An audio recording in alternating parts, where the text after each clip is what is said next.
अस्सलाम वालेकुम, welcome back again. हम लोगों ने बेटा हाइब्रिडाइजेशन की दो टाइप्स को एक्सप्लेन कर लिया है, एक SP3 और एक SP2 विद एग्जांपल। आज हम जो इसकी लास्ट टाइप को एक्सप्लेन करने जा रहे हैं वो है SP हाइब्रिडाइजेशन। जैसा कि बेटा नाम से जाहिर है कि इसके अंदर एक ही S आर्बिटल और एक ही P आर्बिटल आपस में मिलके दो नए हाइब्रिड आर्बिटल्स बनाएंगे जिनकी एनर्जी भी एक जैसी होगी और उनकी शक्ल भी या शेप भी उनकी क्या होगी, एक जैसी होगी। वो कहता है the process in which one s and one p atomic orbitals are combined and form two hybrid orbitals having same energy and shape is called SP hybridization. ये बेटा यहाँ पे गलत लिखा हुआ है, तो इसे हम SP हाइब्रिडाइजेशन का नाम देंगे। देखो बेटा यहाँ पे एक S सब शेल है, ये जो एटॉमिक ऑर्बिटल है, लास्ट टाइम भी बताया था कि S को हम स्पेरिकल के साथ शो करते हैं। ये बेटा P है, वो कहता है एक S और एक P आपस में मिलके एक इस तरह की शक्ल बनाते हैं। तो हमारे पास इस तरह की एक बेटा जो ज्योमेट्री होती है इसे हम लीनियर ज्योमेट्री का नाम देते हैं, और इसके दरमियान में जो बॉन्ड एंगल होता है वो कितना होता है बेटा, 120 का होता है। अच्छा, ये भी पेपर में शॉर्ट क्वेश्चन कई बार आ जाता होता है, डिफाइन SP हाइब्रिडाइजेशन। तो आपको बेटा यही तीन चार बातें लिखनी होती हैं। डेफिनेशन, ये स्ट्रक्चर ड्रा कर दें और साथ में हो सके तो उसकी ये जिस तरह से मैंने ज्योमेट्री का जिक्र किया है साथ में बॉन्ड एंगल का जिक्र कर दें। ये एग्जाम्पल दे दें कि इथाइन के अंदर बस नाम लिख दें। खैर अभी हम बेटा इसकी एक एग्जांपल जो इथाइन है जिसको एसिटाइलिन का भी नाम देते हैं, उसका फार्मूला ये है Ac ट्रिपल बॉन्ड CH, इसको हम एक्सप्लेन करते हैं।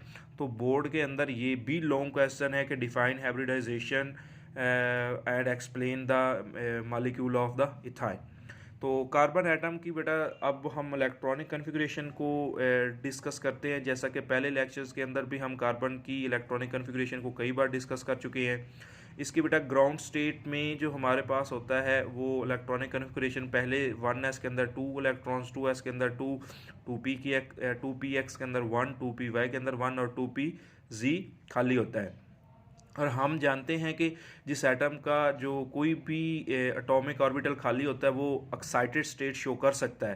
तो यहाँ से इलेक्ट्रॉन बेटा जंप करके यहाँ आ जाएगा। तो नीचे मैंने एक्साइटेड स्टेट उसकी लिखी है बेटा, जिसके अंदर 1s के अंदर 2 इलेक्ट्रॉन है, 2s के अंदर भी 1 हो गया क्योंकि इसका एक इलेक्ट्रॉन जंप करके इधर आ गया। 2p की एक्स के अंदर भी एक है, 2py के अंदर भी एक है, 2pz के अंदर भी क्या है, एक इलेक्ट्रॉन है।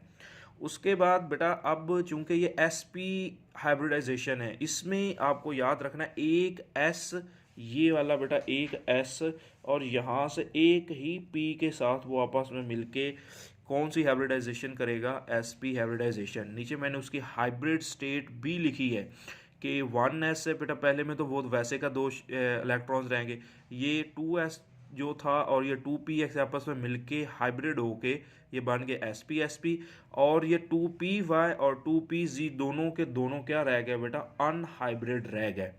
अब यही चीज़ बेटा मुझे अब अल्फाज में लिखनी, में तो मैं कैसे लिखूंगा। वो कहता है इन इथाइन मालिक्यूल, जो आपके पास कार्बन एटम होता है उसके पास दो हाइब्रिड ऑर्बिटल्स होते हैं जिन्हें हम SP का नाम देते हैं, और दो अनहाइब्रिड ऑर्बिटल्स होते हैं जिन्हें हम किनका नाम देते हैं, 2py और 2pz। अब यहाँ स्ट्रक्चर मैं बार बार आपको समझा रहा हूँ, स्ट्रक्चर के साथ आपको समझ आनी चाहिए बेटा। देखो ये कार्बन एक एटम है, एक कार्बन एटम ये है। कार्बन एटम के जो आपके पास बेटा जो यहाँ पे ऑर्बिटल्स हैं, ये जो SP और SP है, एक उसका बेटा ये वाला आपके पास एक कार्बन एटम का होता है ये वाला, और एक उसका ये होता है। इस कार्बन एटम का ये और इस कार्बन एटम का ये एक एक इलेक्ट्रॉन्स मैंने इसीलिए ड्रा किया। इधर मैंने बॉन्ड बना दिया कि कार्बन कार्बन के दरमियान में बॉन्ड बन चुका है, ओवरलैपिंग हो चुकी है, और इस ओवरलैपिंग का नाम क्या होगा, SP।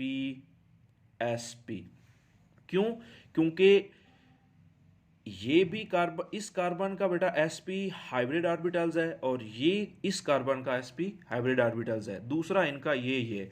अब इन दोनों के साथ वो कहता है होगा क्या बेटा, जो हाइब्रिड के साथ एक इधर से हाइड्रोजन लग जाएगा, हाइड्रोजन का S यहाँ से ओवरलैपिंग कर जाएगा, एक वो कहता है इधर से हाइड्रोजन इसके साथ बॉन्ड बना लेगा। तो हमें समझ में आ गया कि 3 सिग्मा बॉन्ड बन रहे हैं। किस तरह से बेटा 3 सिग्मा बॉन्ड बन रहे हैं? एक वो कहता है कार्बन के दरमियान में sp ओवरलैपिंग से जो बॉन्ड बनता है वो सिग्मा बॉन्ड है। दूसरा बेटा कार्बन जो आपके पास इस कार्बन का इस हाइड्रोजन के साथ जो ओवरलैपिंग से बन रहा है वो भी सिग्मा बॉन्ड है।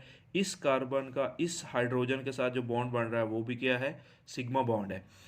अब यही चीज़ बेटा यहाँ पे लिखिए, in ethene molecule 2 hybrid sp orbitals are present. ये हाइब्रिड है जो मैंने वाइट में ड्रा किए हैं, इसके दो ये हैं, इसके दो ये है।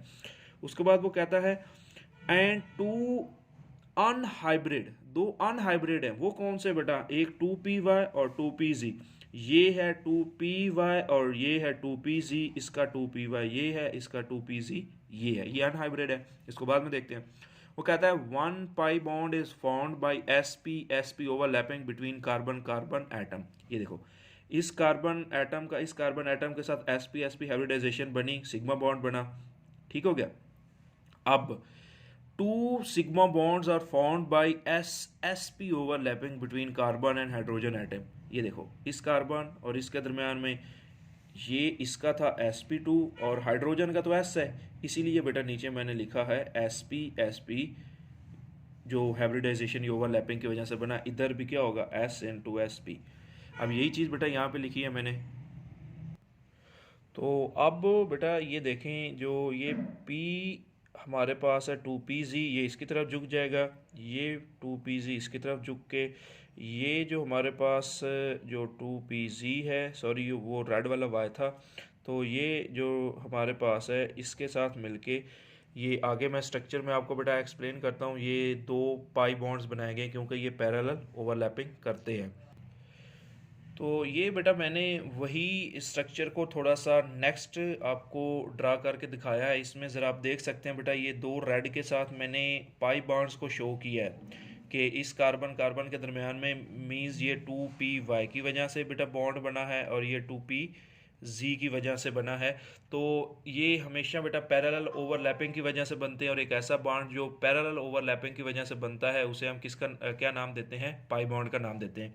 इसलिए बेटा मैंने लिखा है 2 pi bonds are formed by parallel overlapping of 2py, इसका भी 2py, इसका भी 2py और 2pz इसका भी और 2pz इसका भी। ये आपस में मिलकर 2 बेटा कौन से बॉन्ड बनाते हैं? पाई बॉन्ड्स बनाते हैं। उसके बाद अगर बेटा इसकी ज्योमेट्री का जिक्र करें तो नीचे बेटा इसी चीज़ को मैंने नीचे लिखा है, कार्बन कार्बन के दरमियान में 3 बॉन्ड। देखो, एक ये पहले वाला जो कि सिग्मा बॉन्ड बना था, बाकी ये दोनों जो रेड वाले हैं उनको मैंने डबल बॉन्ड इधर बेटा ड्रा किया है। तो इस तरह से इथीन के अंदर हमें पता चल गया कार्बन कार्बन के दरमियान में पहला बॉन्ड सिग्मा होता है और दूसरे बाकी दोनों क्या होते हैं? पाई बॉन्ड होते हैं। ये साथ में हाइड्रोजन के साथ बेटा सिग्मा बॉन्ड बन गया। तो इनका जो ज्योमेट्री है बेटा वो लीनियर होती है और जो बॉन्ड एंगल होता है वो कितना होता है बेटा? 180 का होता है।